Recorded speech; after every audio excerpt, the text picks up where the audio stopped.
Welcome to the 7 lies you were taught about God that keep you addicted to chaos. Now, before we begin, I want to say this clearly. This offering is not here to contradict anyone's faith. I'm not trying to convert you to a different theology or tell you who or how to believe. This is not about doctrine. Hear me. This is not about doctrine. This is about distortion. This is about the emotional and spiritual confusion that happens when fear is mistaken for faith, when trauma is dressed up as obedience, when survival is spiritualized and called love. This is all about healing your relationship with God. The 7 lies are not here to dismantle God. They are here to dismantle the misinterpretation that was placed on God by systems rooted in control, colonization, patriarchy, fear, and trauma. I'm here to help you uncouple love from fear, God from punishment, and peace from danger. Because most of us have only ever known love as performance, meaning love is doing, love is giving, love is helping, love is being a martyr, love is sacrificing. And because of this belief, it's so deeply rooted in Black women in particular that we will keep chasing people who make us feel unworthy. And when our understanding of God is shaped by survival, then we will keep reenacting abandonment in every sacred space that you enter. Put ACT in the chat if you understand. If your understanding of God is shaped by survival, then you will reenact abandonment in every sacred space that you enter. This is not about theology. This is about healing for real. It's about looking at the parts of your faith that were built inside of pain and asking, does this still serve the God I know now? If the answer is yes, you can keep it, meaning you can keep what I share with you. If it's no, you can release it with love. I'm all about freedom, honey. And so you have the freedom to choose and to think and to believe what works for you, what resonates with you, what you value, what supports you. And I want to begin with acknowledging you, acknowledging the parts of you that never got to speak, to the part of you who was told to be good, to sit still, to swallow the truth before it ever left your tongue. My love, I see you because I am you. To the part of you who flinched when peace entered the room, who thought silence was the sound of punishment approaching, not love arriving. You are safe now. To the part of you who prayed hard every time your body whispered, this ain't it. And it called into faith to stay too long. Your prayer was never weakness, it was proof that you were always worthy of more. To the part of you who performed for God, mistaking fear for reverence, urgency for obedience, and pressure for divine presence. We about to talk about it now. To the part of you who thought love had to hurt, who believed being chosen meant being useful, who never asked for softness because you feared that love would leave. You are not too much. You are not too late. You are never asking for too much. You are never needing too much. And you can never be unlovable. You are not unspiritual for wanting peace. So with that, let's jump into these lies. Lie number 1. Put a 1 in the chat if you can relate to this, or even if you've heard it or you've seen it play out at some point in your life. Lie number one, suffering means God is doing something. Honey, let's breathe into this. This isn't just a reframe, it's spiritual trauma integration. And this is about recognizing the root so that you can see the cost and reclaim your connection to love and safety and to God. So, this lie, believing that suffering means that God is doing something or making something happen, this lie is a distorted belief because so many of us were taught that if it's painful, it must be purposeful, that your struggle is proof that God is near, that breakdown means breakthrough, that exhaustion is evidence of elevation. This lie can sound like God gives his toughest battles to his strongest soldiers. If you're suffering, it means God is moving. The pain is just pruning you for your next level. Don't question the storm, it's part of his plan. And let me tell you where this lie comes from. See, this belief is rooted in colonization. See, this is where, in some cases, religion or spiritual belief systems were weaponized to justify suffering and submission. Enslaved Africans were taught to endure abuse because their reward was in the afterlife. Patriarchy. Women are taught to serve and endure and sacrifice and call it love. Generational trauma, also known as generational survivor. Mothers taught daughters to be strong and silent because it was safer than being soft and seen. And of course, some doctrines. So the idealization of suffering as sacred and emotional suppression as faith. So over time, this has become the blueprint for how many Black women experience God, not as peace, but as pressure. Put pressure in the chat. And this is what I have really awakened to. This is my purpose. This is my calling. This is what I came here to do, because my life has been about understanding trauma, but my experience was all about see, I thought, let me clarify. I thought that my life journey was about healing and understanding trauma, but it really was about reconnecting with my soul. I was always chasing God, trying to learn God, trying to hear God, trying to connect to God. And it wasn't working so well because life was still what we call life in. My relationships were a mess, meaning it was full of trauma and trauma bonds and dysfunction. And healing my trauma is what gave me back my emotional intimacy, the depth of my spirituality, because I could feel the love of God. I could hear the wisdom speaking through me. I was able to recognize all of the ways and all of the times that I thought I was off the path in trying to heal my trauma, that I was being guided the entire way, but I could not see that until I dismantled these lies that I'm teaching you today. Can we talk about our nervous system response? So, this belief right here, it keeps you in chronic sympathetic arousal. Oh, you might not know what that is because you might not be in my class. So let me say this. Because of this belief, your nervous system is bracing for pain as a sign that something holy is happening. You will fear stillness because it feels like disconnection or danger. You spiritually bypass grief, anger, or exhaustion, and you call it growth. See, we're taught to ignore our grief as Black women because ain't nobody got time for that. Ain't nobody got time for feelings. If you look like what you've been through, then you're doing it wrong. If you're exhausted, oh, it's because you're growing, it's because you're doing it right.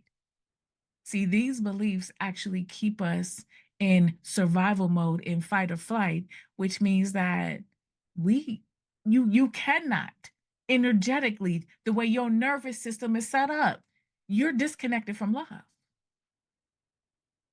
And of course, the body believes if it hurts, it must be working, because that's the story that we've been told for generations. If it's calm, if our nervous system is calm, then something is missing. See, that's trauma. And here's how this belief distorts love and relationships. You will normalize relationships that exhaust you because struggle feels familiar. Hmm?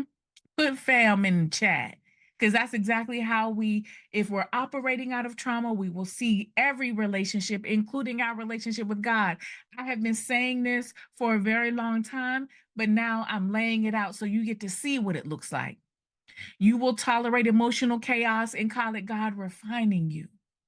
You will confuse intensity with intimacy. You will believe peace is boring and ease is suspect. You will choose projects over partners and call it an assignment. You expect love to stretch you, but not hold you. And oh, baby, there are consequences.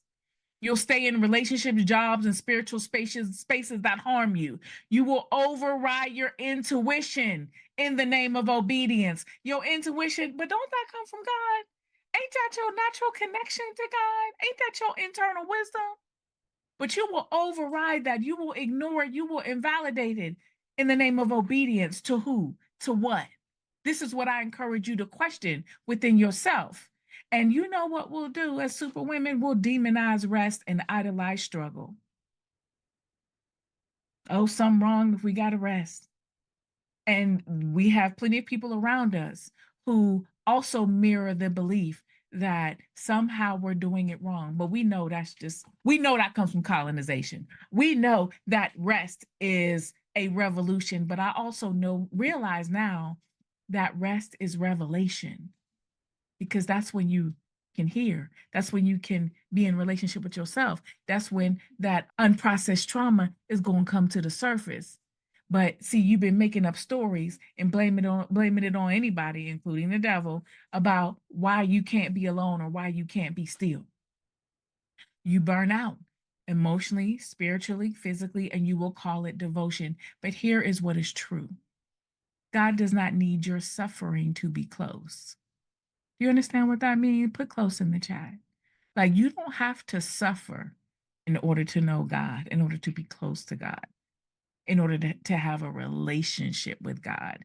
Struggle is not your birthright. Sacrifice is not the only path to holiness.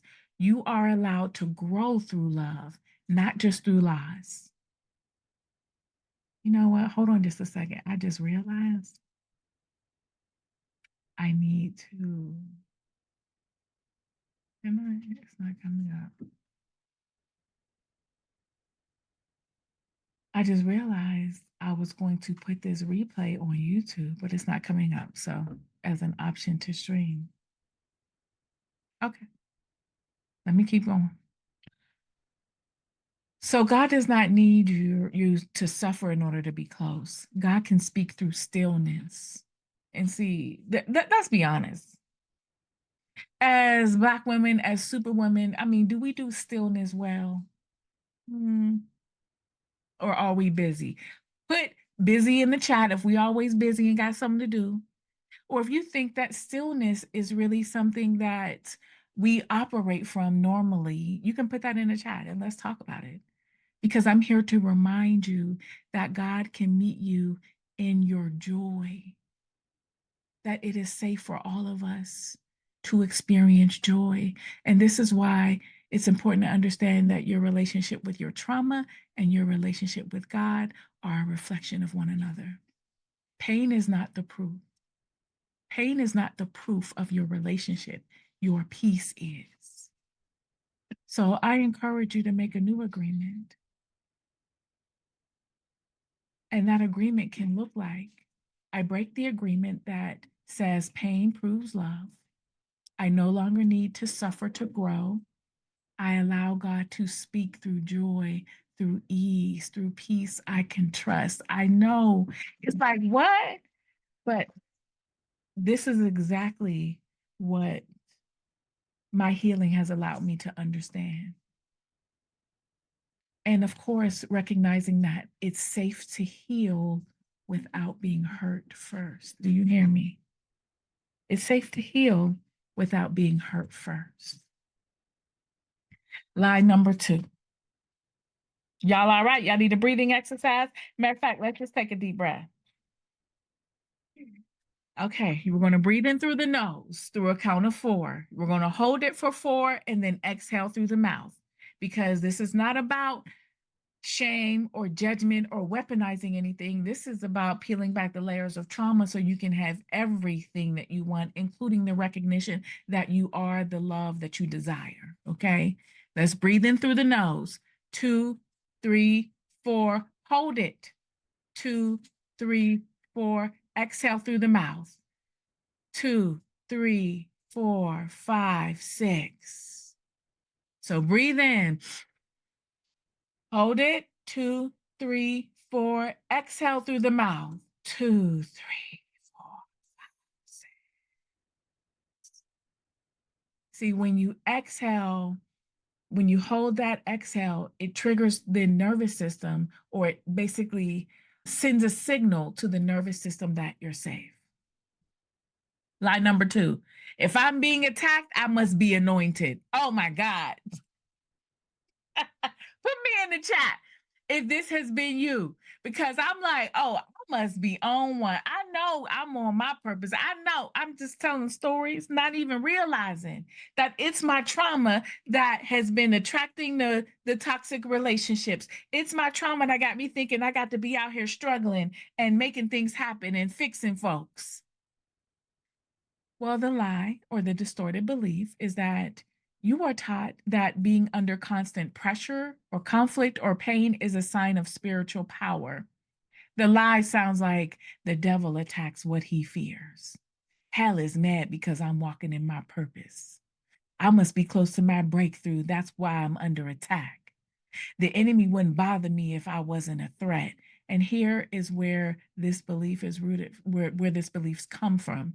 It's rooted in spiritual fear conditioning, where the devil becomes the explanation for every form of stress, trauma, or instability. But baby, you are powerful.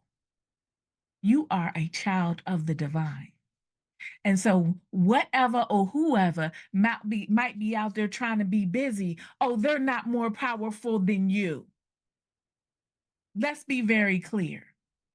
See, when you understand the patterns, then not only do you take responsibility, but you really become a co-creator in your life, and not co-creating the stress and the trauma and the bullshit, but co-creating your reality based in love, based in honesty, based in your authenticity, based on your deep intimacy with the divine, because you can hear God, because you can experience God, and not through pain only. And of course, there are those that glorify suffering as a sign of special calling. I'm not one of those. Unhealed trauma. So when your body is used to stress, when your body is used to stress, that means you're conditioned to stress. That means stress has become a normal experience for you. Then you can interpret peace as laziness or disconnection. And if you interpret peace as being a problem, that means that you're going to be attracted to everything that ain't peace, that's going to disturb your peace. And then you're going to fight to try to get your peace back, not even realizing that that thing that wasn't peaceful, some people call them demons. I don't know, because, they say demons from the pits of hell, but I'm not judging. I'm saying I know, because I've had my fair share of relationships, that I can tell you with all honesty, there were indications, there were red flags, there was questions that I all ignored and invalidated because I did not want to be alone. So who is that on? Is the devil busy, or is my trauma lying to me? Well, I mean, you let me know in the chat. See, we are here. Are we here for healing? Because if we are, we got to tell the whole truth. And so here's what's true, is that this belief teaches you to expect pain as confirmation that you are valuable. It's so real. I'm gonna have to fly through the next couple. because of it's trauma, not God, unless you have made your trauma your God, unless you put your trauma on the altar. But see, it's trauma that teaches us that our pain is confirmation that we're valuable, and trauma lies. See, our nervous system will keep us locked into hypervigilance. We'll be scanning for spiritual danger constantly. We will expect peace to be interrupted. You will expect peace to be interrupted. And if you're co creating your experience, then that means that if you expect peace to be interrupted, what you going to get? Interrupted peace. If you can't relax into goodness, because I know you're blessed. Even when you're stressed and struggling, you still blessed. I know because you count your blessings, because you operate in gratitude. But at the same time, if you're always bracing for the next test, the next betrayal or lies, guess what you gonna get? You are out of alignment. Because see, the divine don't operate in fear. You feel safest when you're busy under pressure or solving a crisis. Put crisis in the chat if you can relate. If we feel safe in crisis, guess what? We will continue to unconsciously and unintentionally attract and be attracted to crisis. Our relationships, damn, crisis. It's we call it a relationship, but you know what I'm saying? This would be more like, a project. Okay, for real. One where there ain't nobody meeting no deadlines. People ain't all everybody on the project ain't doing their part. They showing up trying to get an A, but you doing all the work. It's a group project that there's no group effort. Mm. So how does this distort love? You feel most alive in unstable relationships. Oh my God. And let me tell you something. If you've ever had a relationship or had an experience or someone who was boring, whether it was a friend or a romantic partner, situations where they're just boring as hell. It's just like, it's just not a vibe. It's just, I'm not feeling it. It's just, I know I've done it. Why? Oh, because it's stable. And it's not because, as some of these ridiculous, uninformed, uneducated YouTubers and streamers and wannabe coaches say, because they'll come up with all kind of reasons because they don't understand trauma, because they haven't addressed theirs. But I'm here to tell you that is trauma. It's not because you're broken. See, human beings love in a way that is familiar. And if pain has been embedded in our early relationships, our childhood experiences, then we will come to believe that love is pain. So unstable relationships are boring. There's no activation. It's not familiar. I don't know how to dance this boring ass dance. But that's not God though. That's trauma. See, you'll stay in dynamics where you're constantly on edge, and then we'll call it spiritual warfare. But it's trauma. You will confuse emotional chaos with passion or purpose. Can y'all hear me? You mistrust calm people or calm seasons because it's a setup. We waiting for the shoe to drop. We looking around. We expecting something to happen because see, we're used to that nervous system activation, but then we call it, purpose. You'll sabotage peace because your nervous system doesn't recognize safety. Oh, yes, we're talking about body, mind, and soul here because we have to be on one accord. See, in the world of therapy and spirituality, we call it emotional coherence, meaning you're in alignment. You are clear, honey. You are undistorted about who you are and who you're connected to. But see, if you're operating out of trauma, baby, then you're operating out of fear, and fear is not love. And no matter how much we try to make it or pretend or hope or pray, it cannot be. See, love becomes a battleground, not a sanctuary, when we believe that if we're being attacked, we must be anointed. And the consequences is you interpret trauma as testimony. I wish I could say I wrote these words, but it was divine, honey. It was divine. Divine was speaking through me. You stay in cycles that harm you. You will spiritualize instability. You will minimize red flags and call them attacks from the enemy. Did you hear me? Put red in the chat. See, because we like seeing the red flags because you saw it. But is it the red flag that's an attack of the enemy, or is it the fact that you actually recognize the red flag? See these red flags, the enemy's busy. No, your trauma is busy picking these situations and these partnerships and these struggle loves and these jobs with these same narcissistic people that reflect your early childhood. See, the truth is not everything hard is an attack. Not every trigger is spiritual warfare. Sometimes it's trauma. Not every loss is a test. And sometimes you're not being attacked. You're just finally safe enough to feel what your body has been holding since the early 70s. You know what I'm saying? Since the Jeffersons was on. What? The truth is, peace doesn't, maybe I know. The truth is, peace doesn't mean that you're slipping. It means that you're healing. It means that your body, your nervous system is healing. And I want to teach you a new agreement. I don't mean to speed through this, but as usual, if you've been to any of my classes, you know that I over prepared, and this class was no different. And so we may not get through everything, but I promise you that this is just the beginning. So here's the new agreement that I can teach you to make. I release the belief that being in constant battle proves I'm chosen. I stop confusing fear with discernment. I trust peace as a sign of alignment, not abandonment. I am safe without being under siege. As a matter of fact, I need you. Let me see if I can copy this. I may not be able to because I want to put this in the chat. So here's a reflection. I want to ask you, and if you're willing, you can think about this or you can put your answer in the chat. When do I feel most spiritually connected? Is it when things are hard, when things are falling apart, when you're afraid, when you're stressed? Just think about it.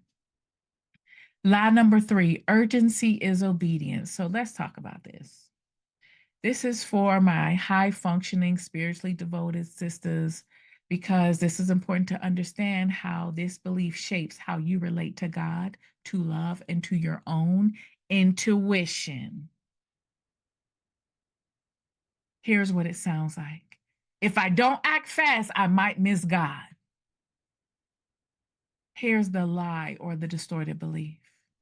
You are taught that God moves quickly, that if you hesitate, you disobey, that waiting too long to act means you're out of alignment or you're being lukewarm. Put fast in the chat. This lie sounds like move now or miss your blessing. Delayed obedience is disobedience. If you don't act, someone else will. God is testing your faith in this moment, so you move. But it's not obedience. Hear me, it's panic. It's not clarity, it's fear of getting it wrong. And let me tell you something, what I know about the super women, honey, after studying us for decades, is we can't tolerate being wrong, honey. Failure is not an option. Put fail in the chat. Even the thought of failure for us can trigger all kinds of feelings, emotions, behaviors, shame, unworthiness. The thinking that we fail, baby, we can't do it. But I want you to understand this is not the truth. It's a belief, and it's rooted in religious scarcity. So the idea that opportunities are limits and that God's will is conditional or time sensitive. You talk about the eternal is time sensitive? Oh, or did some man somewhere infuse this idea in with the belief of God. Survival culture, where acting fast meant avoiding danger or punishment. See, that's trauma. And especially as Black women, honey, survival culture is how we survive. Acting fast meant living, meant life, meant survival, to see another day. But survival culture and the holiness, the eternal, the everlasting love of God, those two things don't go together. And of course, I have to talk about the patriarchy. See, we have a lot of patriarchal religious systems that demand immediate compliance to authority figures with no space for questioning or emotional processing. And if you think that this is not true, what whenever a Black person is hurt or killed or maimed or what they say, especially by the police, they did not comply. Oh, baby, the belief in compliance is deeply ingrained in us when it comes to trauma. We're taught to comply. That was one of the things my mama said on the regular. You will comply. Because to her, compliance meant respect, because that's what we've been conditioned to believe. If you don't listen to me, then isn't that what the cops say? Because we see other people, let's be honest, we see white people all the time resisting arrest, and they manage to de-escalate, do they not? The expectation for compliance with white bodies is different. And this is not to shame or demonize, but we have to tell the truth and to understand how these ideas have impacted us and our experience of God. And oh my God, racialized perfectionism. See, this is where Black women are expected to get it right. We are expected to know what to do. We listen, put three in the chat. If you on a regular think 2, 3, 4, 5, 8, 15 steps ahead, you done went into all the multiverses and reviewed all of the possible outcomes of what could go wrong, and then you proceed to do what you need to do to avoid those outcomes that you've just made up, using your all of your creative faculties to focus on fear.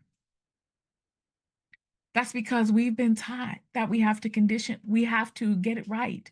We're conditioned to believe that pressure is normal, that we have to get it right under pressure or we risk being punished or replaced. We feel it in the workplace. We feel it in relationships, that if we don't do, then love will leave, or people will be upset, or people won't be happy with us. This is why we don't set boundaries. And no, the reason why we don't set boundaries, it ain't the devil, it's trauma. And this lie says you must be fast to be faithful. It's a nervous system response. And what happens is believing that we have to move. First of all, you don't really give yourself an opportunity to check in with you. Can you check in with your soul? Can you check in with yourself with a capital S? Can you see maybe if one of your parts, your traumatized parts of you, or if it's your trauma that's trying to get you to move? It's your trauma, that FOMO that now everyone talks about, the fear of missing out. Oh, that you can apply that to your spirituality, yes. And it will create a sense of urgency. So your nervous system will become conditioned to equate stillness with failure.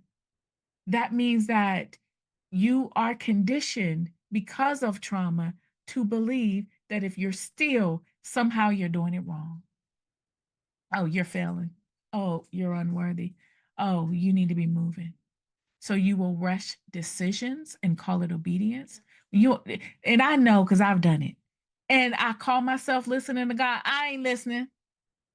I ain't listening. Mm-mm.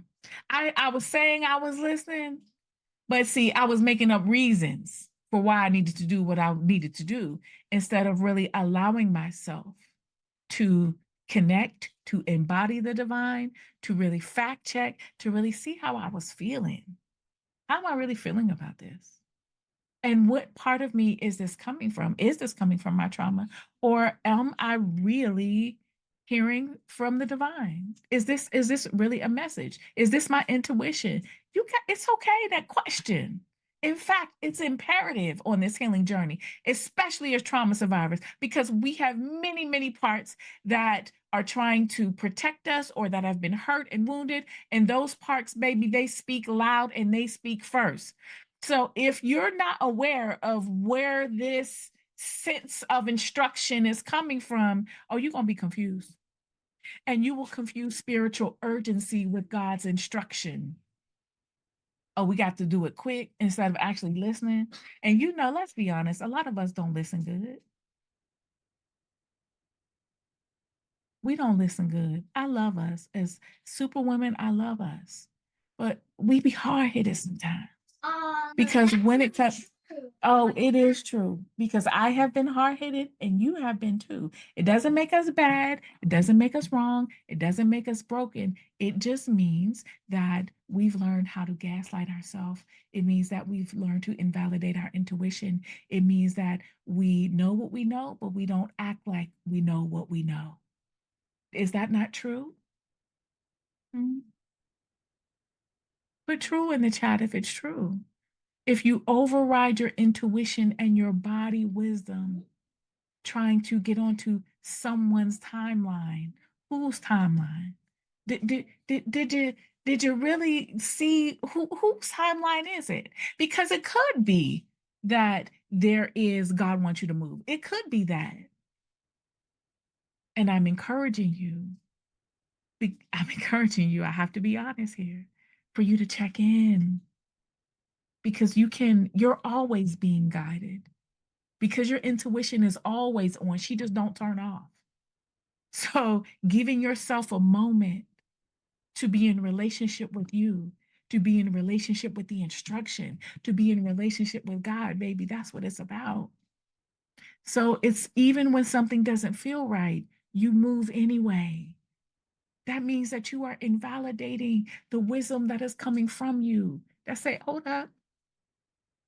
And you will move because the pressure is louder than the peace. Pressure is always louder than peace. It's not right and it's not true. It's just pattern. And we know because how many patterns have shown up throughout our lifetime that just like, damn, I'm still doing this.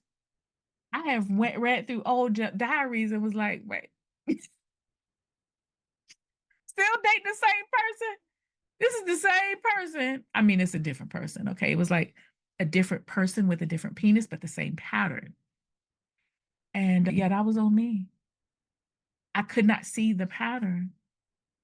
I thought I told myself a story about what was different, but the themes and the essence and the sacrifice and the dynamics and the distortions and the trauma bonds were very much the same. And that's because beliefs like this distorts love in relationships, and it can look like rushing into connections that don't feel safe because you mistake urgency for divine timing. You stay in high pressure emotional dynamics because slowing down feels like missing God. That's your trauma. That's not God. You attach quickly, ignore red flags, and call it God moving fast. Who here has done that? I have. Put move in the chat. It just felt right. It felt right because I was desperate for love and connection, but I didn't really know how to have and maintain it because I was operating out of trauma. And I just use myself as an example because this is not a space for shaming or judgment. This is the space for us to be able to look at the root with love. If you confuse tension with timing and call pressure intimacy, you struggle to that love unfold gently. You're always trying to catch it before it disappears.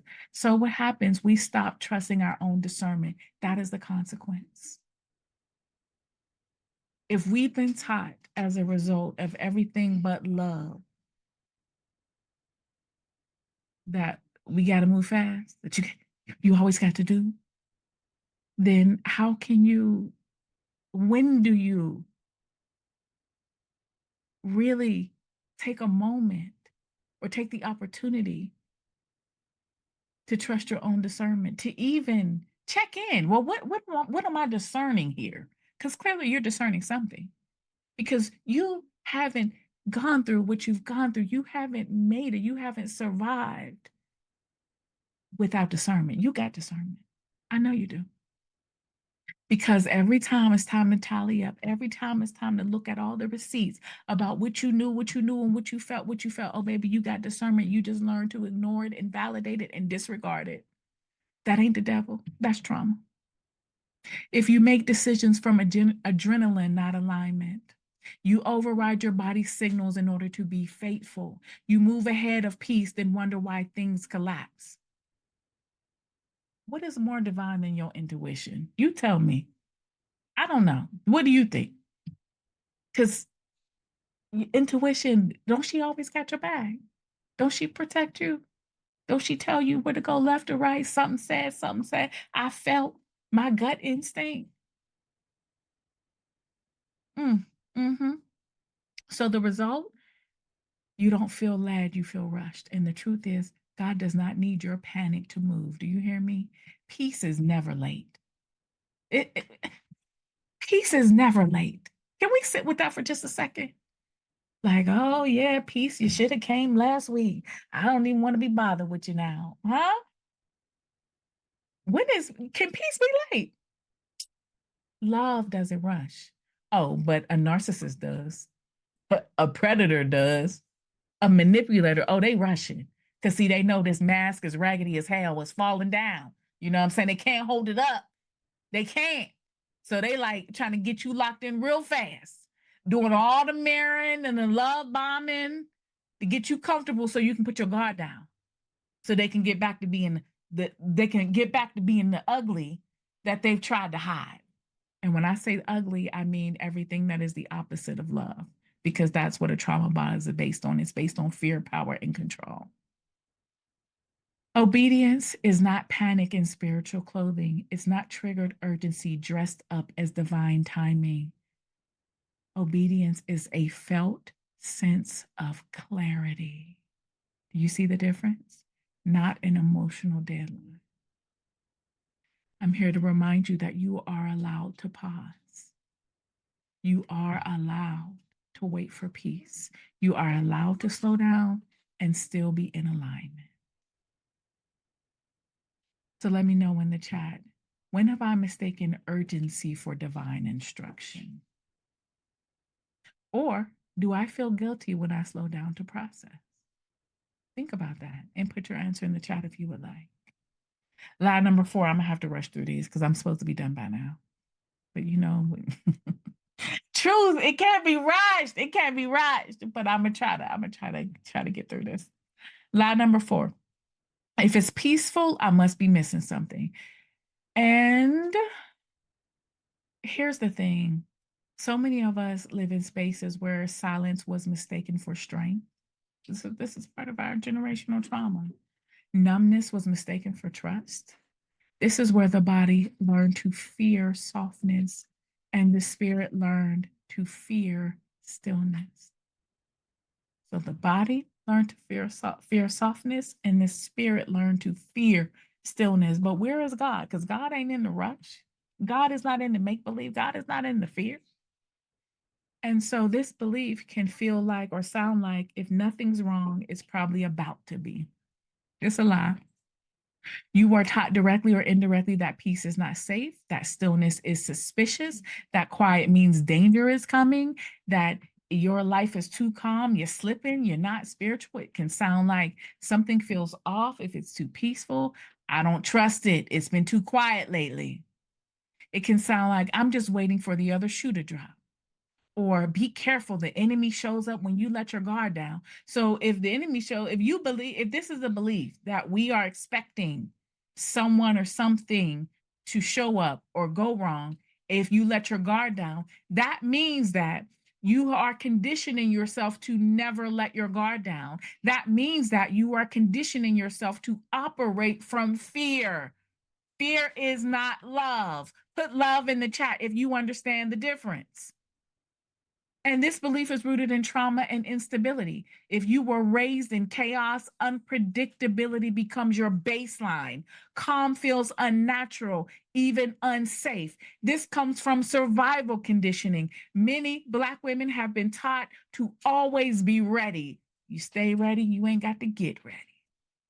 Peace was never modeled for us, only vigilance. Because you know what I'm saying, as a superwoman, you got to be vigilant. You always got to be on the lookout for something. You always got to be ready. You got to keep your head on a swivel.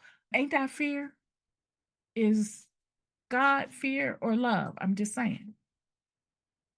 Can you see how this can condition the body and the spirit to operate in fear? Mm-hmm.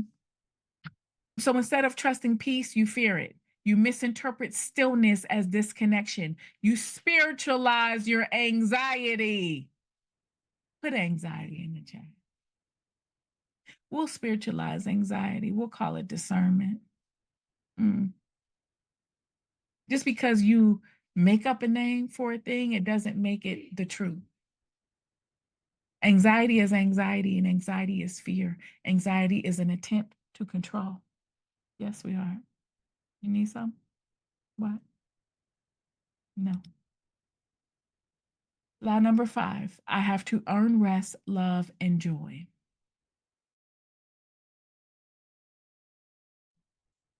Lie number 5 lives at the core of so many Black women's nervous systems, where being good meant being small, where joy was earned and safety was scarce, where love was conditional and worthiness was always out of reach. Put 5 in the chat. Do I need to say this again for the superwoman in the back? See, this lie, I have to earn rest, love, and joy. This is all about Black women, us, you, me, we, being taught that being good meant being small. Joy was earned and safety was scarce, where love was conditional and worthiness was just out of reach. But you can keep working though. And so this lie is sacred to name and sacred to break. And it can sound like, if I haven't done enough, I don't deserve peace. See, we were taught that rest is a reward, not a right. Lie. That joy is conditional. Lie. That love is something you receive after you've proven yourself useful or holy or loyal or good. Lie. And it sounds like I can rest after I get everything done. Put me in the chat if you can relate to these. I have to earn my place. Nothing's guaranteed. Oh, but you got a whole God, the creator of the infinite universe, but you ain't guaranteed nothing? Come on. God blesses obedience, not laziness. Do you know the difference? Because obedience and laziness, or is that your trauma thinking that hustle is worth, that hustle is divine? You get what you deserve, and I haven't done enough yet. Oh, so you set the standard, you set the condition, and then you say it was God. But you know, I'm just giving you something to think about. So even when peace is available, you postpone it. Even when love shows up, you question if you earned it yet. It's a lie.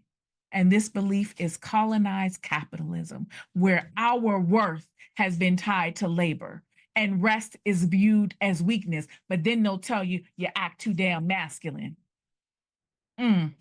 Generational scarcity. See, many of us were raised by caregivers who had to work to survive. And so they taught us to fear ease as an act of love. But we breaking all these curses and emotional neglect. So if love was given only when you were quiet or helpful or good, which for many of us it was, then you learn that love must be earned and not simply received. So of course, your body, your nervous system, this lie creates chronic overfunctioning and deep exhaustion. Put deep in the chat. If you understand that this lie right here is the root of so much of our exhaustion, being tired, overwhelmed, sick and tired of being sick and tired. I mean, there is racism going on. We're not going to hide, lie, or deny that fact. but how we respond to everything. That's why we need to keep doing line dances, and you need to keep coming to my classes. Okay. So if you, oh, my baby said exactly. If you overgive and underreceive, then wonder why you feel invisible. You feel guilty when you rest or slow down. You perform your goodness, your spirituality, or your helpfulness to feel safe or worthy. You confuse being busy with being valuable. Your body begins to equate stillness with failure and worth with exhaustion.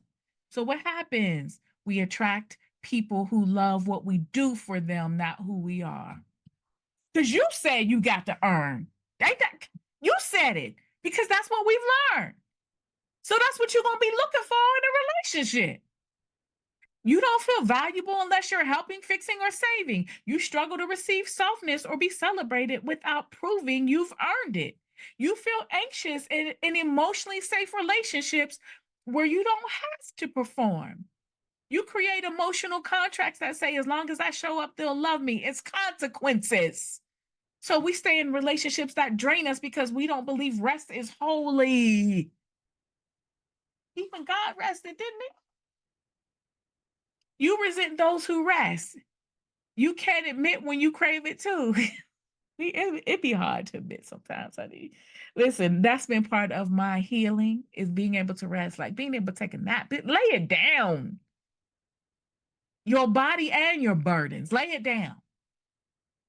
You overextend, you burn out, you spiritualize martyrdom, you stop trusting unconditional love because it feels impossible to maintain. So, what happens? You work yourself out of alignment. You're out of alignment with God, and you will call it devotion.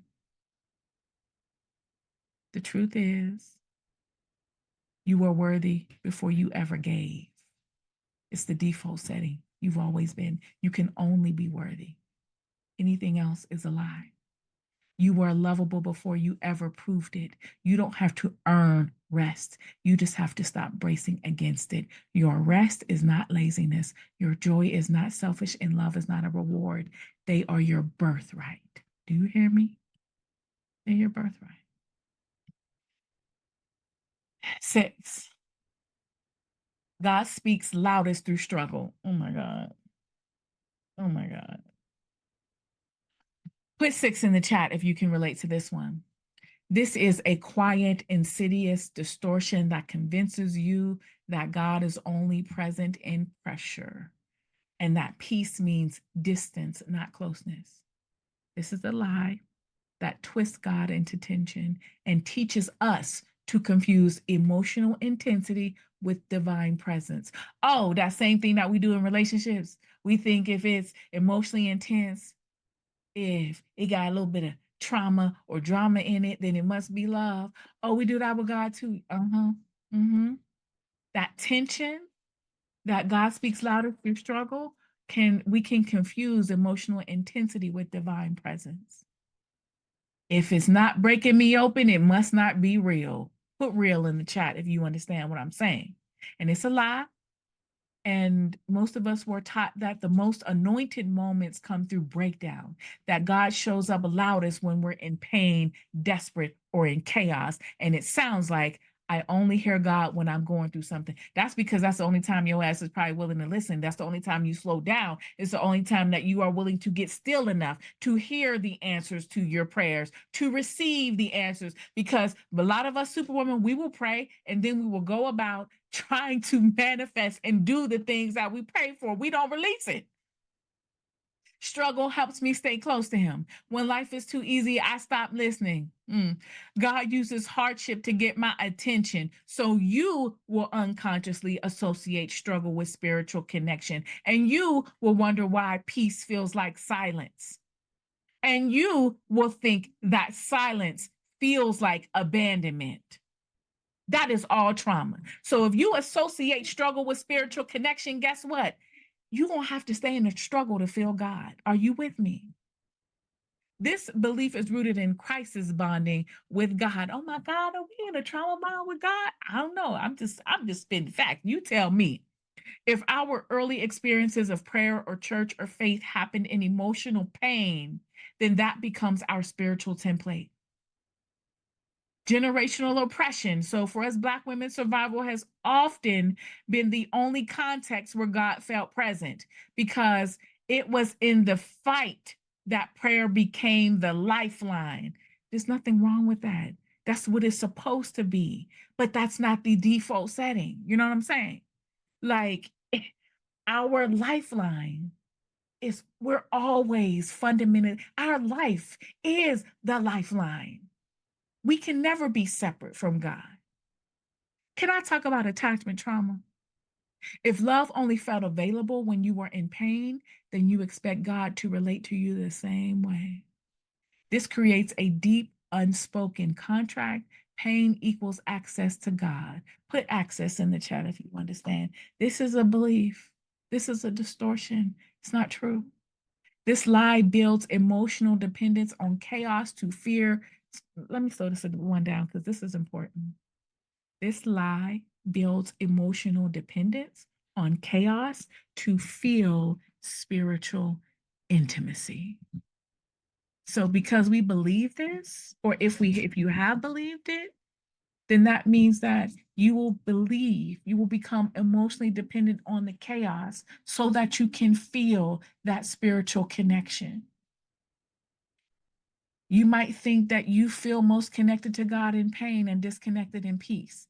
You might unconsciously recreate struggle to re-enter the place where he speaks because that's the only time you're listening because you think that's what a relationship is supposed to be about. You become addicted to healing cycles. Oh my God, this was so mean. Always processing, always breaking. Breakthrough, breakdown. Breakthrough, breakdown. And hey, we're not broken. This is the healing. This is the unveiling. This is the process that we go through to peel back all the layers, to understand the patterns. If you misinterpret calm seasons as distance, you will provoke intensity to hear God again. See, our nervous system begins to believe that if it's not breakdown, it cannot be breakthrough. And it creates all kind of distortions like we'll crave dramatic emotional highs and lows. And we'll feel spiritual or romantic. Come on now.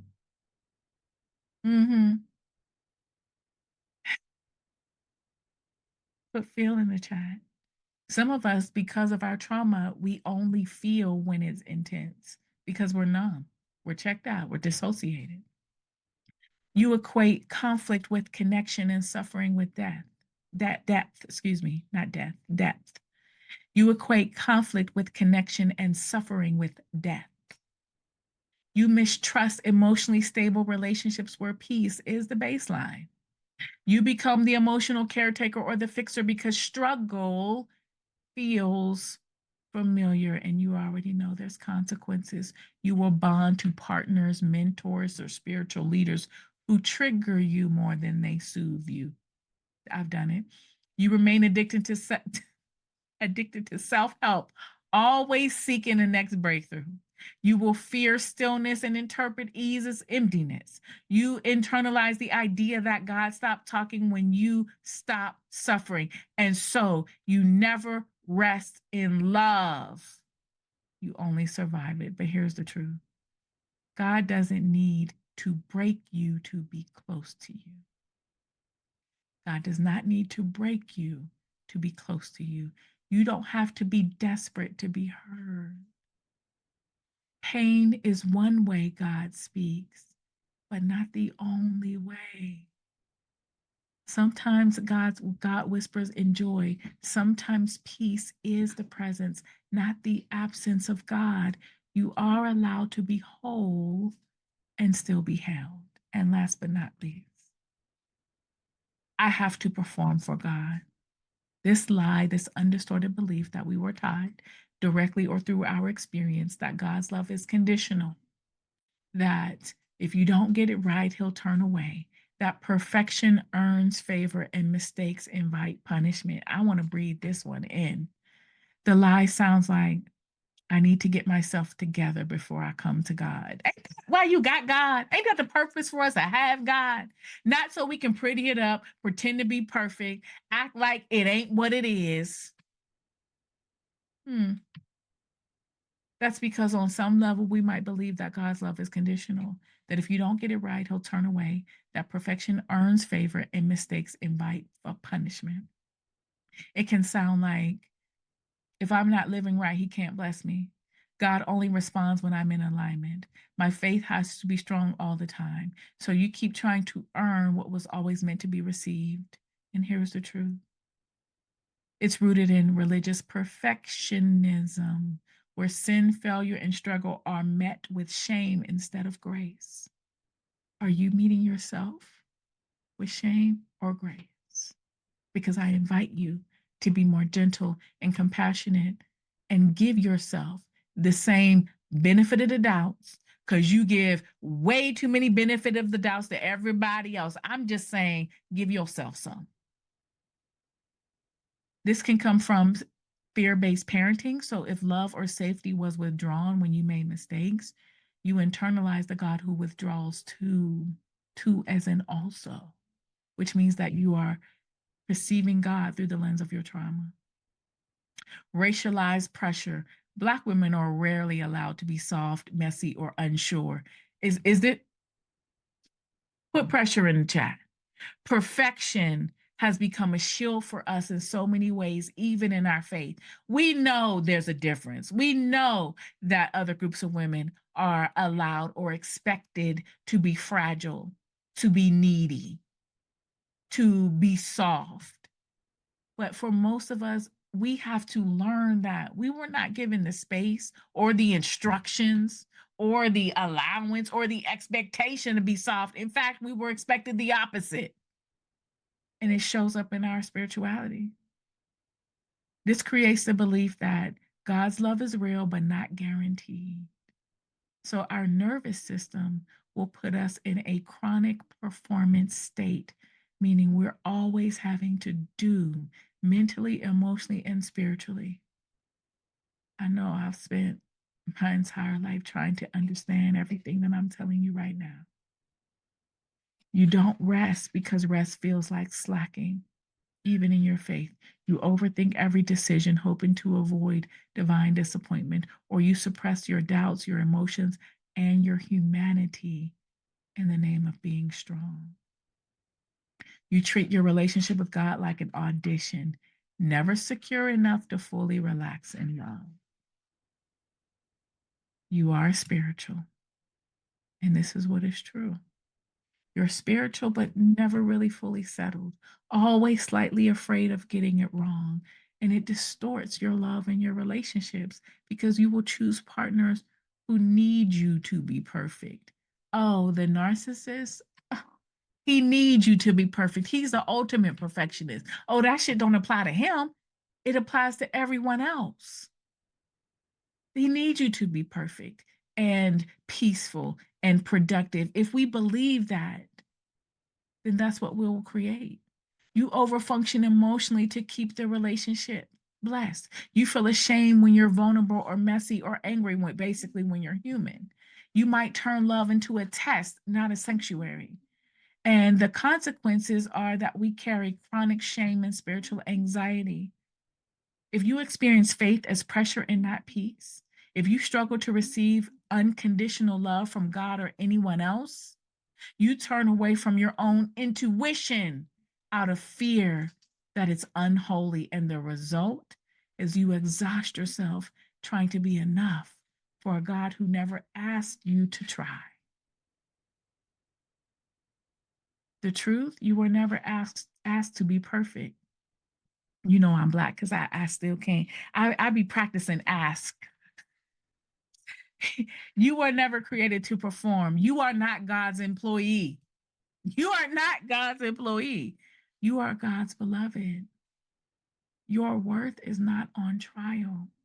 Your mistakes do not cancel your access. This is not a subscription. Your mistakes don't cancel your access. Your softness is not a liability in the divine's presence. You don't have to perform to be loved. You get to belong. You do belong.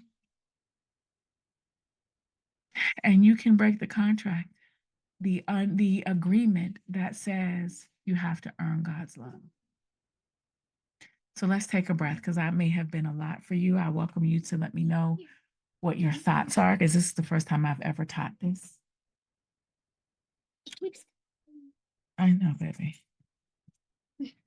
So let's do an invocation to end this session. We're just getting started, but we're wrapping it up for tonight.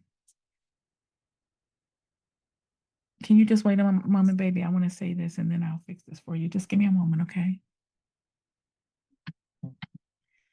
Let this be the day you stop calling chaos confirmation.